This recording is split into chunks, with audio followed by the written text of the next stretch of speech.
Hello again, and welcome back to Kids Bible Stories.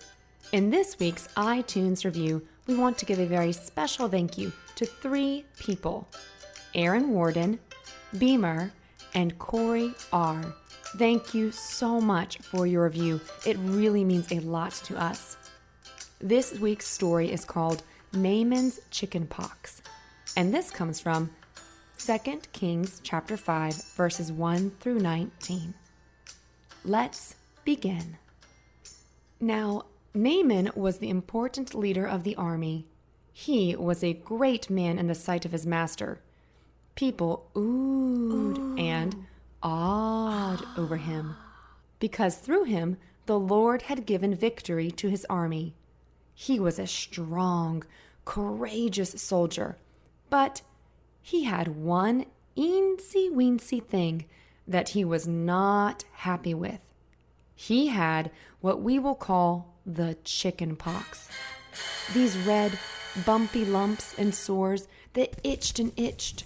They covered his arms and legs. Maybe others did not see them because they were usually hidden under his thick metal armor he wore into battle. You see, even if he stared at all of his shiny trophies he had earned, or the gold treasures he won in battle, he still was frustrated that his skin had these red, itchy bumps and lumps. Now, there was a young girl from Israel, and she worked for Naaman's wife. I wonder if the little girl had seen Naaman try everything from Band-Aids, ouch, ouch, ouch, to lotions to help him get rid of the chicken pox, and nothing worked. Maybe he just sat in the corner and cried because nothing was working. The little girl spoke up. She said to her mistress, "If only Naaman would see the prophet who is in the other city, he would cure him of his chicken pox." Well, Naaman, though strong, smart, and much older than the little girl, decided to listen to what she said. Psst, everyone listening. No matter what age you are, 7 years old or 101, God will use you.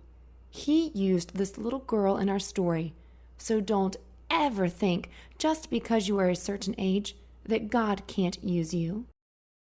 Okay, let's continue. Naaman listens to the little girl's advice and went to his king. He told him what the little girl from Israel had said. "By all means go," the king of Aram replied. "I will send a letter to the king of Israel." So Naaman left, taking with him $10, 6,000 pieces of gold, and 10 sets of shirts, shorts, and clean socks. Off he traveled on his trusty horse to see this man the girl spoke of. When he arrived, he jumped off his horse, stretched his weary legs from the long trip, and took the letter to the king of Israel. It said, "With this letter I am sending my soldier Naaman to you, so that you may cure him of his chicken pox." As soon as the king of Israel read the letter, he tore his robes and said, Oh, am I God? Can I kill and bring back to life? Why does this fellow send someone to me to be cured of his chicken pox? Something seems fishy here. Is he trying to test me and pick a fight with me? I bet the castle helpers watched the king's reaction and thought, "Oh boy, the king is losing it. Maybe he did not get enough sleep last night. Here we go again." Well, when Elisha, the man of God, heard that the king of Israel had torn his robes, he sent him this message. "Why have you torn your robes? Don't you think that was a little dramatic? Have the man come to me, and he will know there is a prophet in Israel." So Naaman went with his horses and chariots and stopped at the door of Elisha's house. Now remember, Naaman shows up ready to pay for the miracle to heal him. He brings gold and silver and rolls up to his house in the fanciest of fancy things, trying to prove to Elisha that he can pay. He can earn this miracle. As fancy pants as he is, Elisha does not even answer the door to greet him. Elisha sent a messenger to say to him, Excuse me. Yeah, go and wash yourself in the Jordan 7 times, and your flesh will be restored, and you'll be cleansed. Yeah, that's it. But Naaman went away angry, stomping his feet and with clenched fists said, "Oh, I thought that he would surely come out to me and stand and call on the name of the Lord his God, wave his hand over my spots, and do some fancy schmancy things and cure me of my chicken pox. Are not the rivers back home better than all the rivers here? Oh, couldn't I just wash in them and be cleaned?" So he turned and went off in a rage. Naaman's servants went to him and said, Naaman, if the prophet had told you to do something great, would you have done it? Yes? Well, how much more then when he tells you to do something simple like wash and be cleansed? Maybe Naaman stood there, scratching his beard as he considered what the man said.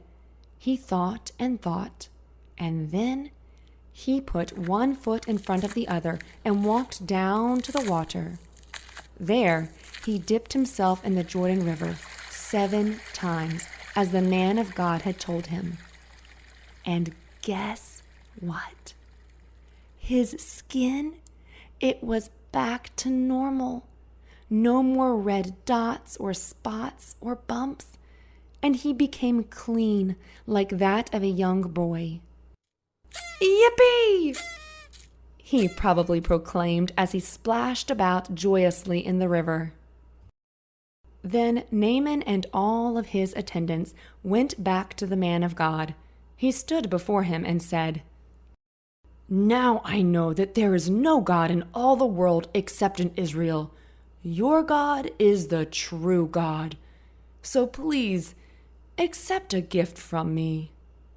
Elisha answered, Well, thank you, but as surely as the Lord lives, whom I serve, I will not accept a thing. And off Naaman and his men went, riding the horses and chariots into the pink sunset. They probably had the biggest smiles, remembering just how thankful they were for what God did and who He was. Well, that is it for our story today. But before we go, let's think about what we just learned. Do you have to be a certain age for God to use you to help Him? No, of course not. Do you have to be the smartest person in the whole wide world and have all of the Bible memorized for God to use you? No. Our story today reminded us of this. The little girl was the one who told Naaman how he could get help. God used her to help teach Naaman about God. Okay, I have one more question for you. I need your help. So answer yes or no. Did Naaman think something fancy and special had to happen? Like Elisha waving his hands around in a special circle in order for him to be healed? Yep, he thought so. And when Elisha's instructions were simple, not fancy, how did Naaman feel? Angry, mad. That's right. It was not going how Naaman thought it should, how he expected. Has there ever been a time you've been with your family or maybe playing with your friends and it did not go exactly how you thought it would?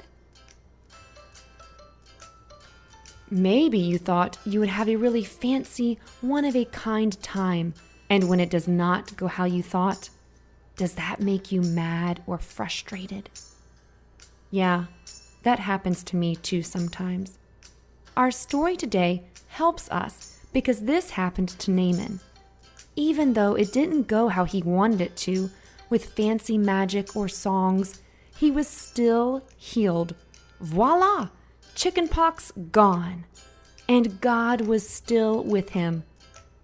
God just had a different plan that did not look like Naaman's, and Naaman was frustrated by that. Your day can be incredible, magical, and filled with God doing huge things, even when your day does not go as you planned. I hope you can remember our story today and trust God's plan because He is a good Father. Well, that's it for our story today. Thank you again so much for listening. I am so grateful for all of our listeners, for all of you who have been passing this along to your family and friends. It is incredible to see God doing mighty things. People all over the world are listening because of you and your help. Thank you. If you want to reach out to us to learn more about us or how to support this ministry, you can simply find all of that information on the link in the episode descriptions. It is kbspodcast.com. Thanks again. And as always, bye for now.